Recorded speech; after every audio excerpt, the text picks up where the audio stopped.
Искам да ви споделя нещо много интересно. До какви промени могат да доведат промяна на продуктите в домашна грижа и то само за 2 седмици? Когато дойде тази клиентка при мен, тя дойде с оплакването, че има проблемна кожа и че от много дълго време не може да се избави от тази проблемност. И на самата консултация тя дойде по този начин. Да, можете да видите как кожата е много зачервена, много дехидратирана, има активни несъвършенства, има пигментация от стари несъвършенства, които не минават с седмици. И съответно тази клиентка и тази кожа имаха нужда от индивидуален подход.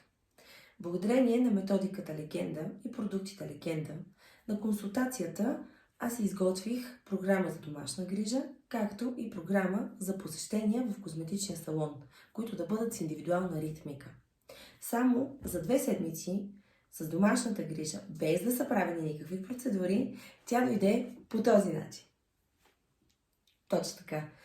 Сигурно и вие сте видяли как кожата вече е свежа, кожата е отпочинала, кожата е хидратирана и не е чувствителна.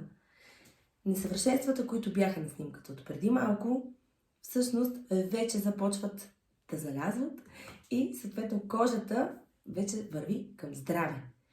От тук нататък и предстои козметична програма, на която обаче кожата вече ще реагира по-оптимистично. И кожата ще може да върви към резултатност, защото единствената мисия, с която работим с методиката Легенда, е да вървим към здраве на кожата. Ако и вие все още се лутате и не знаете коя козметика е подходяща за вашата кожа, ако колкото и месеца да променяте козметиката и все още да стоите на снимката от преди, не се притеснявайте, обадете ми се. Това е моят телефон. Аз мога да ви помогна.